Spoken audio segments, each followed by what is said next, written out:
শুনছেন সবার প্রতি আন্তরিক কৃতজ্ঞতা। আমাদের সবার প্রিয় তামিম ইকবাল খান জীবন মৃত্যু সন্ধিক্ষণে। এই মুহূর্তে তিনি সাভারের একটি হাসপাতালে লাইফ সাপোর্টে রয়েছেন।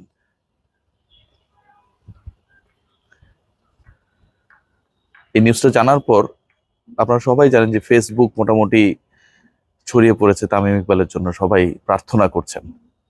সাকিব আল হাসানের জন্মদিনে তার বন্ধু তামিম ইকবাল এমন একটা অবস্থায় যেন পৃথিবী ছেড়ে চলে যেতে চাইছেন।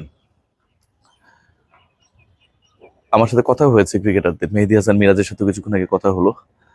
মিরাজ আমাকে যেটা জানিয়েছে যে অবস্থা একদম ভালো না, ম্যাসিভ হার্ট অ্যাটাক যেটাকে বলে আসলে, এবং মাঠে যারা তারা ছিলেন তারা কেউ এক্সপেক্ট করেননি যে এরকম একটা ঘটনা ঘটবে। আমি আসলে কথা বলার অবস্থায় খুব বেশি নেই।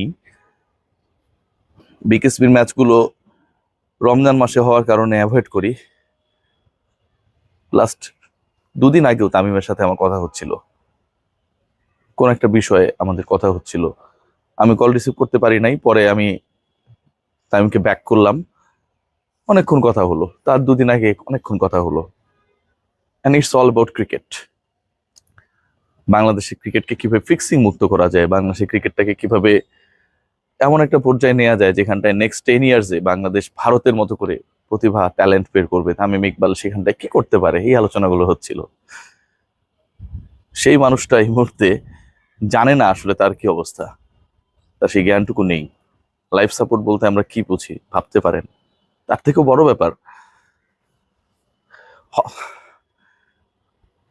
হেলিকপ্টারে করে তামিম ইকবালকে ক্যারি করার অবস্থা ছিল না। আমি না মানতে পারছি না, তামিম ইকবালকে হেলিকপ্টারে করে ক্যারি করার অবস্থা ছিল না।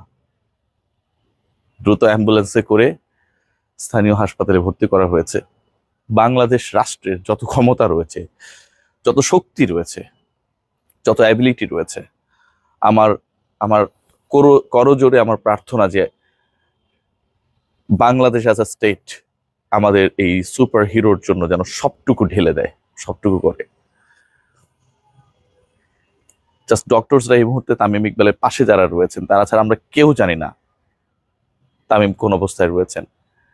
হেলিকপ্টারে করে আনতে না পারার কারণটা হচ্ছে যে সেটা সময় সাপেক্ষ ছিল। অন্তত টেক অফ করে ল্যান্ডিং করার পর কোনো একটা হসপিটালে, ঢাকার কোনো একটা আধুনিক হসপিটালে নিতে নিতে তামিম ইকবাল সেই সময়টুকু পাবেন কিনা, বেঁচে থাকার সময়টুকু পাবেন কিনা, সেই ব্যাপারটায় অনেক সন্দেহ ছিল, অনেক আত্মবিশ্বাসের জায়গায় ঘাটতি ছিল যে তামিমকে আমরা সেই সময়টুকু দিতে পারবো কিনা, আমরা সেই সময়টুকু দিতে পারবো কিনা, যে কারণে দ্রুত অ্যাম্বুলেন্সে করে যেন তার ট্রিটমেন্ট এনশিওর করা হয়, তার যেন শ্বাস প্রশ্বাসটাকে স্বাভাবিক রাখার চেষ্টা করা যায়। যে লাইফ সাপোর্টে নেওয়া হয়েছে, আমি জানি না সেই হাসপাতালের সিচুয়েশনটা কি, কতটুকু ব্যবস্থা রয়েছে। ঢাকার বাইরে গেলেই আমাদের চিকিৎসা ব্যবস্থার সিচুয়েশনস গুলো নিয়ে আমরা অনেক বেশি উদ্বেগ হয়ে পড়ি। সেই জায়গায় সাভারে, সেই জায়গায় রমজান মাসে তামিম ইকবালকে এই মুহূর্তে সেখান থেকে ঢাকায় আনাটাও খুব ডিফিকাল্ট। বাংলাদেশ রাষ্ট্রের যতটুকু ক্ষমতা রয়েছে আমরা সবাই তামিমের জন্য প্রে করি যে রমজান মাস না, আমি যদি একটা পুণ্য করে থাকি আমার জীবনে, সেই পুণ্যের বিনিময়ে আমি আমার জন্য কিছু চাই না, আমি চাই তামিম ইকবাল ফিরে আসুক। যত দ্বন্দ্ব সংঘাত, ফেসবুক স্ট্যাটাস, ভালোবাসা, অবিশ্বাস, অপছন্দ করা, ঘৃণা করা, যাই বলি না কেন, end of the day Shakib তামিমরাই বাংলাদেশের ক্রিকেট। সাকিব বাংলাদেশে নেই, তামিম পুরো পৃথিবী থেকেই চলে যেতে চাইছেন ভাই। আমি আসলে খুব বেশি কথা বলার অবস্থায় নাই। আপনারা সবাই তামিমের জন্য দোয়া করবেন, অনেক বেশি দোয়া করবেন। আমরা চাই তামিম ইকবাল দ্রুত আমাদের মধ্যে ফিরে আসুক। আমি সব আপডেটগুলো আপনাদেরকে দেওয়ার চেষ্টা করব।